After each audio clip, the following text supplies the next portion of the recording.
Politics में जो परिवारवाद का चलन है इसको किस रूप में देखते हैं? अभी हाल में जैसे लालू जी ने पर्सनल मोदी पे अटैक किया, इनका खुद का परिवार नहीं है, वो क्या देखिए, लालू जी के बयान पर कोई टीका टिप्पणी करना बेईमानी है। लालू जी अपने बयानों और इस तरह के वक्तव्यों के लिए जाने जाते हैं।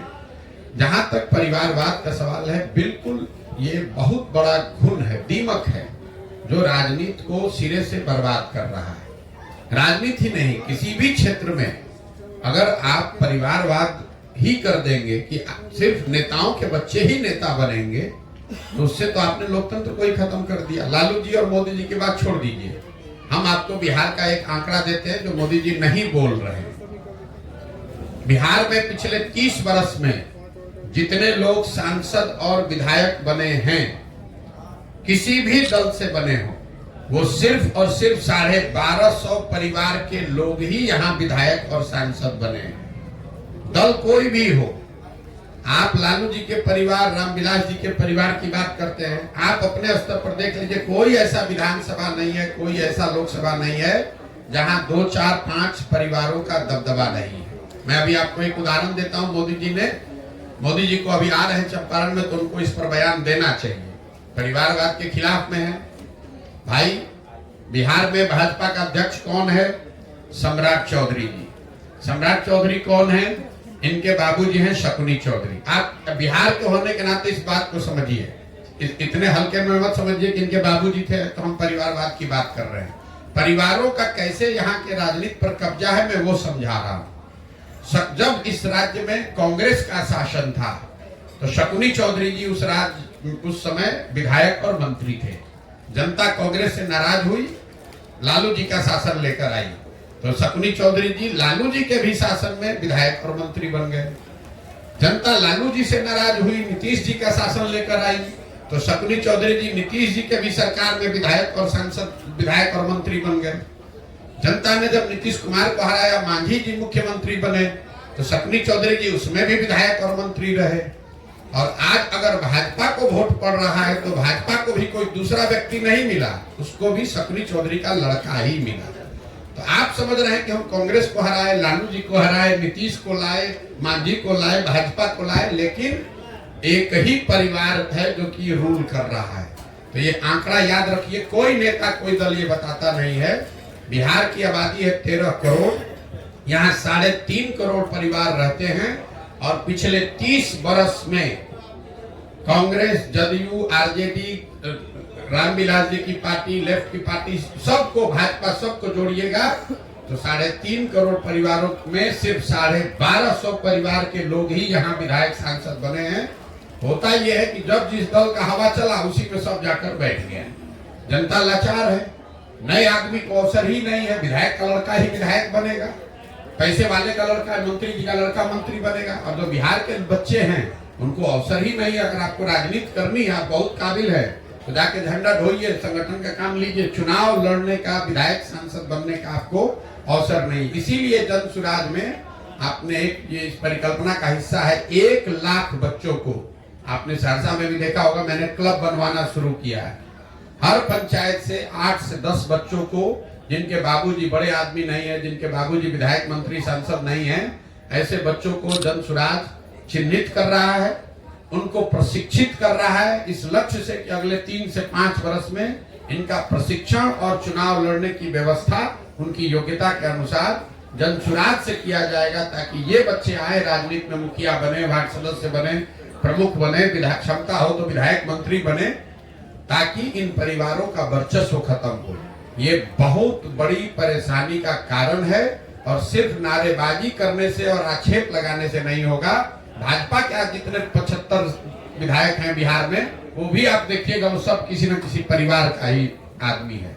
तो एक दूसरे पर दोषारोपण, ये पूरी व्यवस्था को ही घुन लग गया है। आप जरा समझिए, अगर गावस्कर का लड़का ही क्रिकेट खेलेगा तो आप और हम सचिन तेंदुलकर को कहाँ देखते?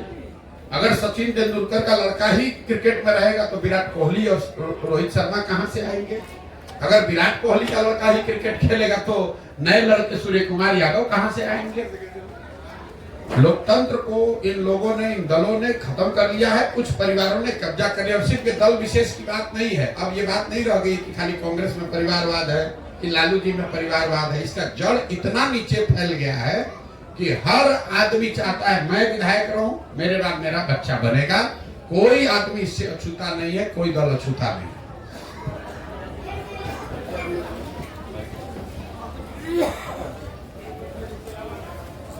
प्रशांत किशोर जी, जिस तरह से बिहार की राजनीतिक उलटफेर, कभी आरजेडी, कभी जदयू, कभी बीजेपी, आखिर जनता जाए कहां? गांव का विकास नहीं हो रहा है, जिला का विकास नहीं हो रहा है, आखिर किस पर विश्वास करे जनता? जनता हमेशा ठगा जा रहा है। नहीं, देखिए, जो उलटफेर की बात कही आपने, उलटफेर राजनीति में कई लोग कहता है भाई तो राजनीति में चलता ही रहता है। उलटफेर नेताओं का दल बदल लेना, पाला बदल लेना, ये कोई बहुत नई बात नहीं है। नई बात ये हुई है कि नीतीश कुमार ने इसको नया आयाम दे दिया। पलटने को एक नया राजनीतिक पलटीमार बनने का एक नया आयाम नीतीश कुमार ने बना दिया। आपको हमको लग रहा है कि अरे अभी महागठबंधन में थे, भाजपा में आए हैं। आपके लिए फिर एक नया आंकड़ा दे देता हूं। पिछले 10 वर्ष में नीतीश कुमार का ये 7वां प्रयास है, 7वां पलटी मारे, 7वां नया सरकार का प्रयास है। गिन लीजिए, 2012-13 में नीतीश कुमार जो महागठबंधन की एनडीए की सरकार में थे, जब मोदी जी को चेहरा बनाया गया तो 2013 में उस गठबंधन को नीतीश कुमार ने तोड़ा और माइनॉरिटी की गवर्नमेंट चलानी शुरू की। वो पहला प्रयास था। वो माइनॉरिटी की गवर्नमेंट हार गई लोकसभा में, तो उन्होंने मांझी जी को मुख्यमंत्री बनाया। वो दूसरा प्रयास था। फिर मांझी जी को हटाया, 8 महीने के बाद खुद मुख्यमंत्री बन गए। ये तीसरा गवर्नमेंट बना।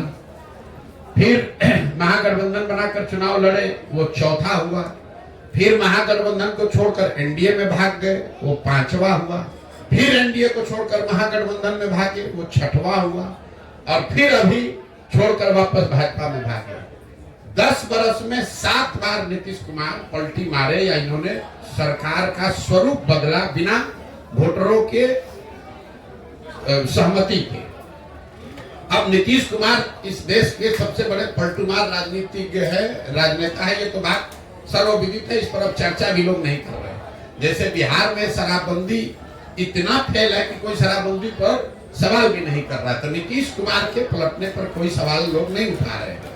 सवाल ये उठ रहा है कि भैया नीतीश कुमार तो पलटीमार हैं, लेकिन वो पलटीमार इसलिए बने हुए हैं कि जो दूसरे जो दल है, भाजपा और आरजेडी, ये भी उतने ही बड़े पलटीमार हैं। अब भाजपा को आप देख लीजिए, अभी कुछ ही महीना पहले अमित शाह आकर लौरिया में, हमको लगता है पश्चिम चंपारण में आकर चिल्ला कर बोले कि नीतीश के लिए है भाई जनता बिहार की सुन लो। किसी ने पूछा नहीं था, बिहार के पत्रकारों ने उनसे पूछा नहीं था, खुदे खड़ा होकर चिल्ला रहे थे, बिहार की जनता सुन लो, नीतीश के लिए सारे दरवाजे भाजपा के बंद हैं। चुनाव के बाद कोई सवाल ही नहीं पैदा होता है। चुनाव के बाद तो छोड़िए, चुनाव से पहले ही अपना उसको वापस ले लिए। ये आपको क्या दिखाता है? तो मजाक में लोग कह रहे हैं नीतीश कुमार अमित शाह दरवाजा तो ठीक है बंद किए थे, छिटकिनी लगाना भूल गए थे। ये बिहार की दुर्दशा क्यों है?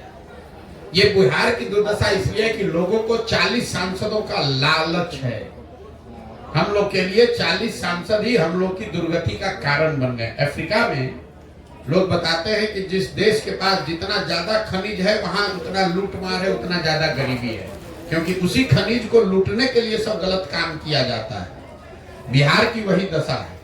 यहाँ से 40 सांसद जीत कर दिल्ली जाता है, तो उस 40 सांसद के लालच में नेता और दल कुछ भी करने को तैयार है। आपने देखा वो दौर जब कांग्रेस ने इस पूरे राज्य को लालू जी के हवाले कर दिया। ऐसा नहीं कि कांग्रेस को मालूम नहीं था, दिल्ली में बैठे हुए लोगों को मालूम नहीं है कि बिहार में कितनी गरीबी, बदहाली या जंगल राज है। तो इसलिए उन्होंने आंख बंद किया कि लालू जी यहाँ जो करना है करते रहे, 20-25 सांसद हमारा जीत कर यूपीए में बना रहे।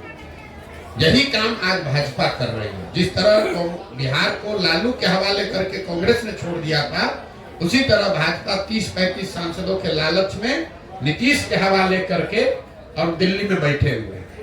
यहाँ जितने लोग बैठे हैं जरा समझिए, भाजपा वो दल है जो दूसरे दलों को तोड़कर माइनॉरिटी में रहता है तो सरकार बनाता है। बिहार में वो सबसे बड़ा दल है, उनका 75 विधायक है, लेकिन वो मुख्यमंत्री नहीं बनते, सरकार नहीं बनाते, वो नीतीश जी को बनाते हैं। ऐसा क्यों?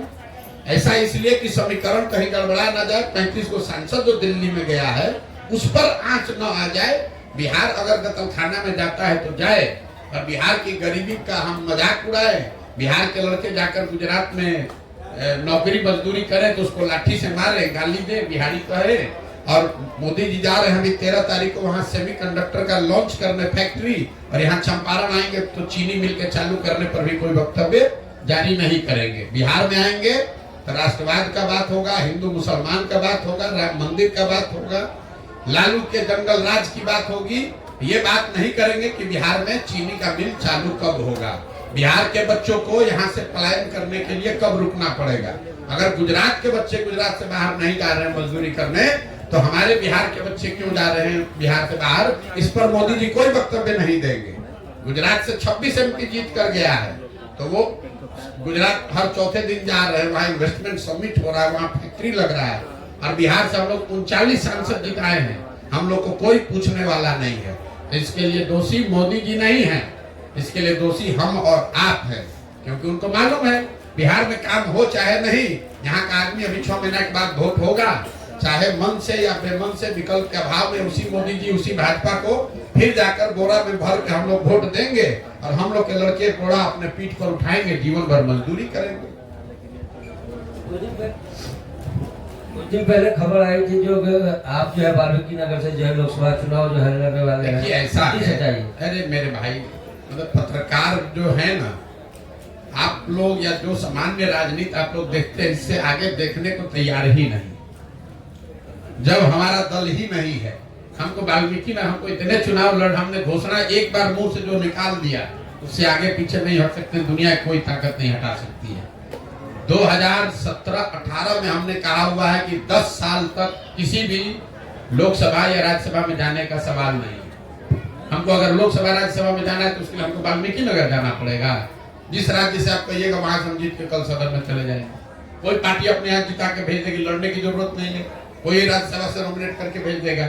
हमारी उसमें कोई दिलचस्पी नहीं है। पता नहीं कौन पत्रकार चला रहा है, बिना सोचे समझे वाल्मीकि नगर से लड़ रहे चुनाव। मेरे भाई, अगर हमको चुनाव लड़ना होता तो उसके लिए हमको पदयात्रा करने और वाल्मीकि नगर जाने की क्या जरूरत है?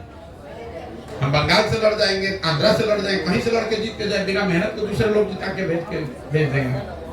फालतू बात है। जब हमने कहा हुआ है कि हमको कोई दल से, राजनीति से, चुनाव से अभी मतलब नहीं है, हम जो काम कर रहे हैं लोगों को भरोसा ही नहीं है।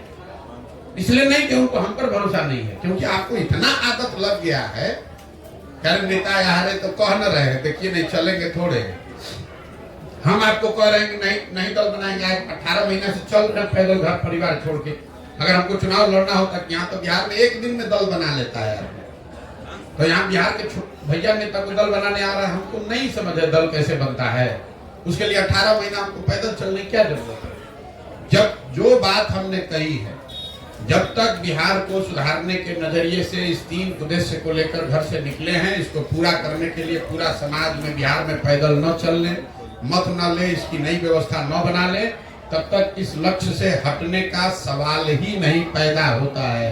धरती इधर की उधर हो जाए, मैं हटने वाला नहीं हूँ। आप ये जानते नहीं मैं जितना जिद्दी आदमी हूँ। एक बार मैंने मन में ठान लिया तो कोई नहीं हटा सकता है। नीतीश कुमार बुला के ऑफर दे दे कि भाजपा दे दे कि कांग्रेस दे दे, हम इससे हटने वाले नहीं हैं। हमने सब 10 वर्ष संयुक्त राष्ट्र संघ में काम किया, 10 वर्ष चुनाव का काम कराया राजनीति का। उसके बाद अब तय किया है कि अब मेरे जीवन का लक्ष्य है बिहार में सुधार, और इसमें 5 वर्ष लगे, 10 वर्ष लगे, 20 वर्ष लगे, पीछे हटेंगे नहीं। यहीं पर ये व्यवस्था खड़ा करेंगे। और आप इत्मीनान रखिए, धीरज रखिए, 2 वर्ष 3 वर्ष में आपको ये व्यवस्था बनती हुई दिखेगी। उतनी मेहनत ईमानदारी से उतनी मेहनत करेंगे कि वो व्यवस्था सुधरे। हमारे जीवन का लक्ष्य बिहार में सुधार है। हमारा जीवन का लक्ष्य लोकसभा में कौन लड़ रहा है, विधानसभा में कौन लड़ रहा है, कौन जीते कौन हारे, उससे क्या फायदा है? बिहार में लोग नहीं जीते हैं। बिहार ने कांग्रेस को भी 51 सांसद जिता कर देखा है। 54 में बिहार झारखंड एक था, तब भी 54 में हमको लगता है 53 जीते हुए थे 1984 में, तब भी बिहार नहीं सुधरा। आज 54 में 51 बिहार झारखंड में मोदी जी का जीता हुआ है, तब भी बिहार नहीं सुधरा। 40 में 39 जीता है, तब भी बिहार नहीं सुधरा। हम लोगों ने लालू जी का भी सामाजिक न्याय का दौर देखा, जब उन्हीं के नाम पर सब लोग वोट देता था, तब भी नहीं सुधरा। नीतीश का भी दौर देखा, तब भी नहीं सुधरा। तो प्रशांत किशोर कोई दल बनाकर चुनाव जीत जाएंगे तो बिहार सुधर जाएगा? बिहार तब सुधरेगा जब लोग यहाँ ठानेंगे कि नहीं, अब हम लोग को मजदूरी नहीं करनी है, अपने बच्चों को अनपढ़ नहीं रखना है, अपने बच्चों को मजदूर नहीं बनाना है, तब सुधरेगा। जब समाज नहीं सुधरेगा तो दलों के जीतने हारने से क्या होना है? 2015 में हम बिहार जीत गए थे ना भाई, कैबिनेट तो हमारी सलाह से बना होगा ना, हमारी सलाह से टिकट बटा होगा, उससे बिहार सुधर गया। हमने तो 7 निश्चय भी बनवाया, हमने बिहार विकास मिशन भी बनवाया, उससे तो कुछ नहीं सुधरा बिहार। जिस चीज को पहले प्रयास आपने किया है, आपको उससे आप बिहार नहीं सुधार पाए, उससे बेहतर और नए और बेहतर प्रयास की जरूरत है। और मेरी अपनी समझ है कि किसी एक आदमी को, बिहार के किसी व्यक्ति को जो बिहार की चिंता करता है, उसको हिम्मत करके संकल्प लेके ये प्रयास करना पड़ेगा। 2 साल 4 साल 5 साल करना पड़ेगा, क्योंकि आज सुधरे या 10 वर्ष के बाद सुधरे, बिहार को सुधारने के लिए पंजाब और तमिलनाडु से तो आदमी आएगा नहीं। आप आज जगिए या 10 वर्ष के बाद जगिए, क्या हो जाएगा? अगर 3-4 वर्ष हमको नई सफलता मिलेगी, एक तो आपकी चिंता है, आप काहे घबरा रहे हैं? हमको कोई चिंता ही नहीं है। हम 3 वर्ष 4 वर्ष 5 वर्ष जो लगेगा लगाएंगे, लेकिन इसको सुधारेंगे, बिना सुधारे नहीं मानने वाले।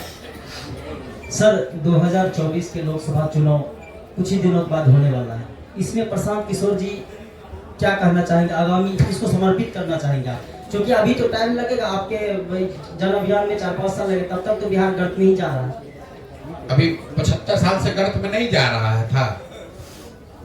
जब 75 साल गर्त में जा रहे थे और आप न घबराए, आप काम अपना राजनीति सामाजिक जीवन चला रहे हैं, तो 2 वर्ष और धैर्य रखिए, 1 वर्ष और धैर्य रखिए, चुनाव होने दीजिए, उनके सामने एक विकल्प आने दीजिए। जनता अगर उसको स्वीकार करेगी तो ठीक है, नहीं स्वीकार करेगी तो और बेहतर प्रयास किया जाएगा। लोकसभा के चुनाव में कौन जीतता है कौन हारता है, कम से कम बिहार का कोई भी समझदार आदमी अगर है, उसको ये मानना चाहिए कि लोकसभा के चुनाव के नतीजों से हम लोग के जीवन पर कोई फर्क नहीं पड़ने वाला है। 10 वर्ष मनमोहन सिंह जी के नेतृत्व में यूपीए की सरकार थी, तो भी बिहार देश का सबसे गरीब, पिछड़ा, भुखमरी और अशिक्षित राज्य था। तब भी हम लोग के बच्चे मजदूरी कर रहे थे। और 10 वर्ष से आज मोदी जी की सरकार है, तो भी बिहार प्रति व्यक्ति आय के हिसाब से, सारे विकास के मार्गों के हिसाब से देश का सबसे गरीब, सबसे पिछड़ा, सबसे ज्यादा अशिक्षित, सबसे ज्यादा भुखमरी, पलायन और बेरोजगारी वाला राज्य है। हम लोगों ने 10 वर्ष कांग्रेस का भी राज देख लिया, अभी के दौर में 10 वर्ष हम लोगों ने मोदी जी का भी दौर देख लिया। दिल्ली के नजरिए से कोई फायदा नहीं हुआ। इसी तरीके से बिहार में आप देख लीजिए, आपने 15 वर्ष लालू जी का भी राज देख लिया, अभी 18 वर्ष से हम लोग नीतीश जी भाजपा का भी राज देख रहे हैं। बिहार की स्थिति नहीं बदली है। अगर नहीं बदली है तो कुछ नया बेहतर प्रयास होना चाहिए। मैं आपको तमिलनाडु का उदाहरण देता हूँ। जब देश आजाद हुआ तो तमिलनाडु और बिहार बराबर का राज्य था, विकास, सामाजिक, आर्थिक नजरिए से दोनों बराबर के राज्य थे। तमिलनाडु में 1970 के बाद से कांग्रेस का शासन नहीं है, कांग्रेस पार्टी वहां सरकार में नहीं आएगी, भाजपा तो वहां है ही नहीं। और आज तमिलनाडु बिहार से 6 गुना ज्यादा बड़ा राज्य है। तो उसको मोदी जी सुधार दिए कि गांधी परिवार ने सुधार दिया? तमिलनाडु को तमिलनाडु के लोगों ने सुधारा, भाजपा और कांग्रेस ने नहीं सुधारा। उसी तरह बिहार को बिहार के लोग सुधारेंगे। जब आप और हम नहीं सजग होइएगा तो मोदी जी और राहुल जी के आने से क्या होगा, लालू जी के आने से क्या होगा? मोदी जी देश के प्रधानमंत्री हैं, गुजरात के भी प्रधानमंत्री हैं, बिहार के भी प्रधानमंत्री हैं। गुजरात में तरक्की हो रही है और बिहार में लड़के पलायन कर रहे हैं। गुजरात में फैक्ट्री लग रही है और हम लोग यहाँ से मजदूर बनकर जा रहे हैं। कोई ये नहीं पूछने वाला है कि भाई अगर मोदी जी इतने ही बड़े विजनरी हैं, वो गुजरात में इतना तरक्की करा दिए तो बिहार में करा के दिखा दे। गुजरात में 100 फैक्ट्री लग रहा है, 5 को यहीं पर शुगर मिल, चीनी मिल चालू करा के दिखा दे। क्यों नहीं लगा रहे? नेता भी ये जानता है कि पब्लिक क्या चाहती है, हम क्यों ज्यादा काम करेंगे भाई। उनको मालूम है बिहार की जनता को फैक्ट्री लगाइए, चाइना लगाइए, भोटवा देने करेंगे।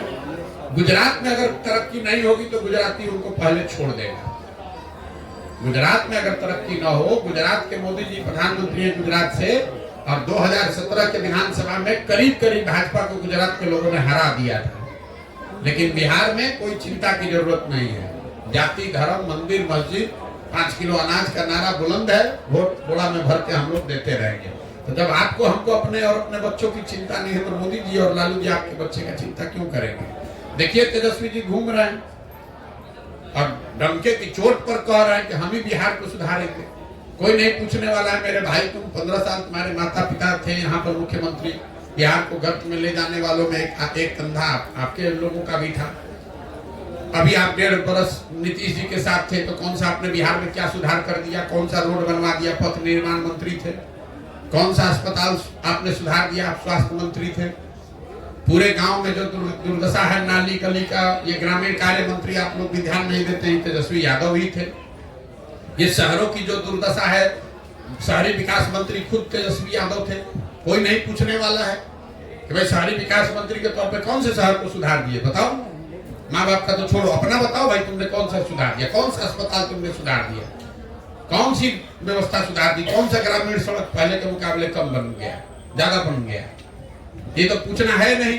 अब तेजस्वी यादव आएंगे, भाजपा विरोध, सारा जात पात, भाजपा का डर दिखाकर जो यहाँ के समाज में सबसे गरीब पिछड़ा मुसलमान है उसका वोट लेके नेतागिरी बनेगा, पगड़ी बांध कर अपना भाषण देते रहेंगे।